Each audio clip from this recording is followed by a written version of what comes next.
ఇక కవితవంతు అత్యుత్సాహపు అవగాహన లేమి అస్పష్టత గందరగోళ ప్రెస్ మీట్.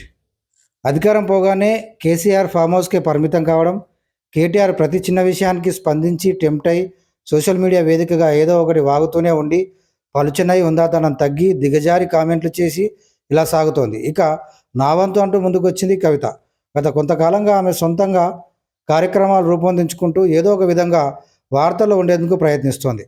ఇవాళ ఆమె ప్రెస్ మీట్ పెట్టింది. ఒక్కటి మాత్రం అర్థమైంది, ఆమె ఈ ప్రెస్ మీట్ గురించి కేటీఆర్లకు సమాచారం ఇవ్వలేదని. ఏం మాట్లాడాలో ఆమెకే సరిగ్గా అర్థం కాక ఏదేదో మాట్లాడేసి స్టేట్ సబ్జెక్టు మాట్లాడానని అనుకున్నది. ఎవరిచ్చారో సలహా, ఎవరు చేస్తున్నారో ఉచితోపదేశం, కానీ అంతా రాంగ్ స్టెప్సే ఆమెవి. ఆమె ప్రెస్ మీట్లో మాటల తడబాటు, గతి తప్పిన అస్త్రాల సారాంశం ఇది. అవగాహన కొరబడి ఐడెంటిటీ క్రైసిస్లో పడి గందరగోళ అత్యుత్సాహమే కనిపించిన వైనం ఇలా. ఆంధ్రజ్యోతిలో వచ్చిన వార్తను చూపించింది. మిస్టరీ మరణాలు అనే హెడ్డింగ్ ఆమెకు నచ్చలేదు, కానీ అది రాధాకృష్ణ వండి వార్చింది కాదు. ఢిల్లీలో సీఎం రేవంత్తో చిట్చాట్లో చెప్పిన విషయాలే అవి. ఆఫ్ ది రికార్డ్ వార్తలైనా పేపర్లో రాసుకుంటారు. గతంలో కూడా చాలాసార్లు జరిగాయి ఇలా. కవిత కూడా రాయించుకున్నది ఈ విధంగా. ఆంధ్రజ్యోతి వార్త చూపించి ఉద్యమంలో కూడా ఇలాగే కుట్రలు జరిగాయి, జాగ్రత్త అని తెలంగాణ ప్రజలకు పిలుపునిచ్చిందామే. ఇప్పుడు ఉద్యమం సెంటిమెంట్ అంటే వినరు. మరోసారి ఆ ప్రయోగం చేయాలనుకోవడము అవివేకమే. ఆ కథ ఒడిసింది. ప్రత్యేకంగా పేపర్లో వచ్చే వార్తల గురించి ఎంత చెప్పినా జనం నమ్మరు. ఎందుకంటే మీరు అధికారంలో ఉన్నప్పుడు ఇవే పత్రికలు మీ బాగా ఊదాయి. కేసీఆర్ గుప్పిట్లోనే ఉన్నాయి. ఇప్పుడు సీన్ మారింది అంతే. అప్పుడు దాన్ని ఎంజాయ్ చేసి ఇప్పుడు గగ్గోలు పెట్టే వైనం జనాలకు తెలుసు.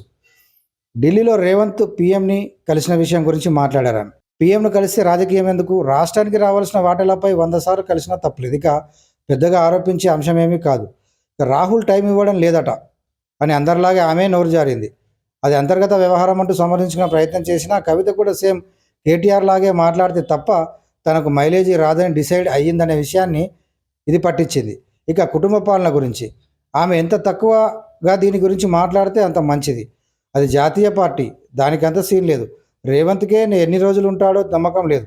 ఇక మీరంటారా నియంత పాలన, ఏం చేయాలన్నా ఏం కావాలన్నా మీ కుటుంబం చుట్టే తిరగాల, అంత ఘోరం మీరు. కాబట్టి ఇది బూమరాంగే.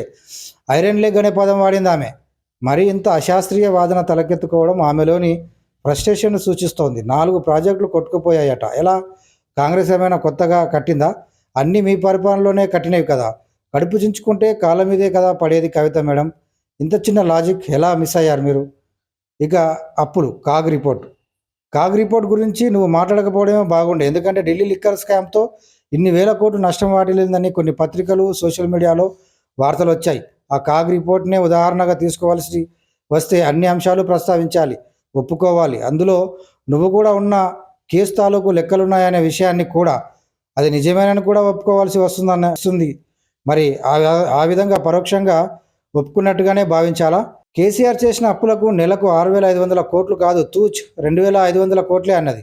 అప్పే, అప్పుల కుప్ప చేసింది ఒప్పే. ఇది ఒప్పుకోవాల్సిన విషయమే. జనాలను ఇద్దరూ కలిసి ఇబ్బందులు పెట్టి మరింత పేదరికంలోకి, అప్పుల ఊపిలోకి నెట్టేస్తున్నారనే విషయం పచ్చి నిజం. అదే వాస్తవం.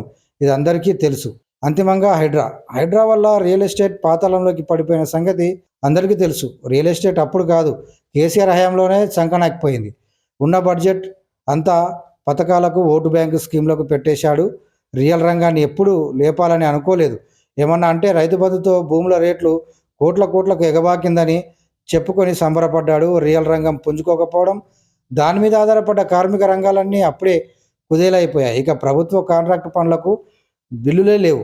అభివృద్ధి ఆగింది, బిల్లులు ఆగాయి, పనులు నిలిచిపోయాయి. అది అప్పటి నుంచే వస్తున్న ఓ ట్రాజెడీ కవితక్క. దీనికి హైడ్రా కూడా తోడైంది అంతే. ఇలా ఆడుకుంటున్నారు మీరిద్దరు జనాలను.